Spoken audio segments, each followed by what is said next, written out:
Mga ka-G, kilala niyo ba si Saint Augustine? Isa siya sa mga tinitingalang santo ng simbahang Katolika. Ngunit alam niyo ba na malayo ang kanyang nilakbay bago siya naging banal? Mula sa kanyang kabataan ay nahumaling siya sa mga makamundong bagay. But he had his conversion when he realized all the mistakes he had committed in life.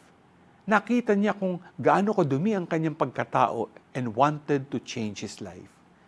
Sa Gospel, pinunan ni Jesus ang mga Pariseo at Iskriba because of their hypocrisy and compared them to whitewashed tombs which are beautiful on the outside but filthy in the inside. Ganyan tayo kapag hanggang panlabas lang ang maganda sa atin. Let us live an integral life na pareho maganda ang panlabas at panloob na pagkatao. G ka ba?